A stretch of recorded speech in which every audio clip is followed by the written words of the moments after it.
Bermula dengan sebuah thread di Twitter, penulisnya telah pun memuat naik satu cerita mistik yang didengar daripada kawan mak dia. Dan pada asalnya cerita ni telah pun dikongsikan sejak 2019 lagi.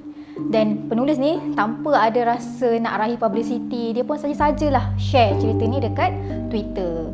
Tapi secara sedar tak sedar, diam tak diam, tiba-tiba cerita dia ni telah mencecah sebanyak puluhan ribu retweet, ratusan ribu like dan juga lebih daripada 5,000 komen. Dan dia ni tak sangka yang cerita dia ni akan viral sampai ke tahap ni, sampailah cerita ni diangkat menjadi sebuah filem. Cukup trending di media-media sosial, filem yang berasal daripada negara Indonesia ini bukan sahaja cukup laris di negara mereka, tapi juga cukup mendapat perhatian dekat Malaysia dan juga Singapura. Tapi saya yakin ramai yang dah tahu dan mungkin ramai yang dah tengok dah pun cerita ni. Jadi sebab itulah pada hari ni Izzah nak ceritakan dengan korang satu filem yang sedang hangat dipertontonkan sekarang, iaitu filem KKN di Desa Penari. Tapi hari ini kita bukan nak buat review berkaitan dengan movie ni, kita cuma nak menyingkap sedikit lah berkaitan dengan kisah sebenar di sebalik filem ni. Jadi Izzah nak cerita sedikit sinopsis berkaitan dengan cerita ni. Tak boleh nak cerita banyak, takut ada yang belum tengok cerita ni, takut jadi spoiler. Jadi sebenarnya cerita ni telah diambil daripada kisah benar daripada tahun 2009. Jadi kalau korang tengok dalam filem ni, sebenarnya ada 6 orang pelajar di mana diorang ni diminta untuk buat kuliah kerja nyata ataupun KKN. Nak senang faham, KKN ni adalah senang cerita FYP lah, ataupun lebih dikenali sebagai kerja lapangan dekat Malaysia ni. Jadi diorang ni kena buat KKN ni, diorang kena buat satu program masyarakat, dan tempat untuk buat KKN ni pun diorang bebas untuk pilih dekat mana diorang nak buat. Jadi nak dipendekkan cerita, ke-6 pelajar ni telah pun bersetuju untuk buat KKN diorang ni dekat Desa Penari. Dan bermulalah kejadian mistik apabila ada 2 orang daripada watak utama tersebut, diorang ni mula berdengar alunan ataupun bunyi gamelan masa diorang ni tengah on the way nak pergi ke KKN tu. Masa ni diorang dalam hutan.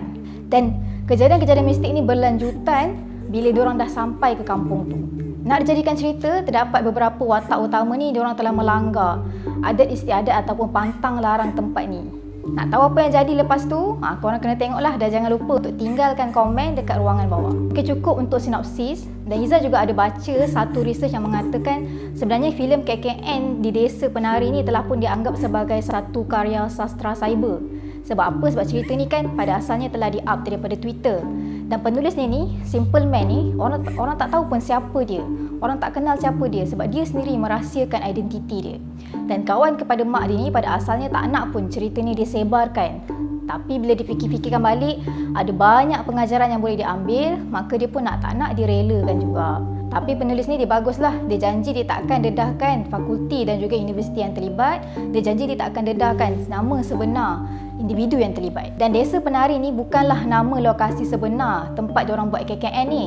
Tapi ada ura-ura yang mengatakan lokasi tempat ni terletak di Banyuwangi. Sebab apa? Di pintu masuk nak menghala ke Banyuwangi tu, ada satu tugu ataupun kita panggil sebagai patung penari yang lebih dikenali sebagai patung gandrung.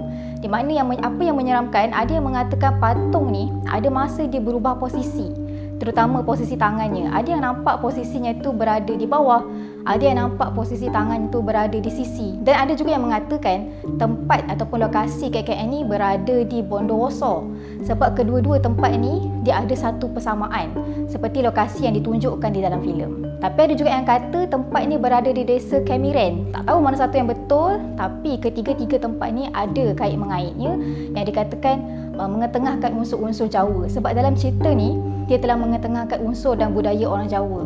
Bahasa yang digunakan juga adalah bahasa Jawa. Tapi yang di-highlight adalah lokasinya betul-betul terletak di timur Jawa. Dan Mak Widya ni ada cakap timur adalah satu tempat di mana dikumpulkan semua menjadi satu, antara yang buruk kepada yang paling buruk. Dan nak dijadikan cerita, kawasan KKN yang diorang pergi ni terletak dekat hutan yang paling timur.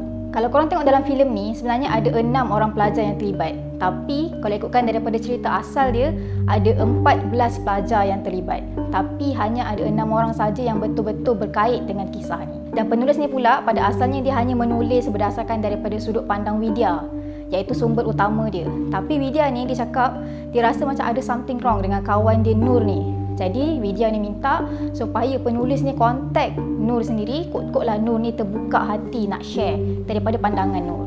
Jadi penulis ni pun dia kontak lah Nur. Nur, dia pujuk Nur. Tapi pada asalnya Nur ni dia menolak.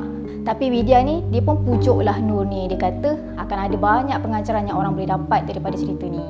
Jadi lama kelamaan Nur pun bersetuju. Jadi maka itu terhasillah sebuah thread Twitter yang membicarakan tentang sudut pandang Nur. Alhamdulillah filem ini berjaya ditayangkan pada tahun ni. Jadi apa pengajaran kita boleh dapat daripada filem ni? Filem ni sebenarnya nak tunjukkan kita dekat mana je kita berada, kita masuk tempat orang, hendaklah kita ni sentiasa menghormati adat istiadat ataupun pantang larang tempat. Sebab apa? Jangan kerana kita, semua orang ataupun orang lain akan dapat akibatnya. Jadi setakat tu je perkongsian kita pada hari ini. Tapi sebelum tu Izzah nak minta yang dah tengok cerita ni, jangan lupa untuk komen dekat bawah macam mana pandangan korang berkaitan dengan filem ni. Setakat tu je, kita jumpa lagi di next perkongsian.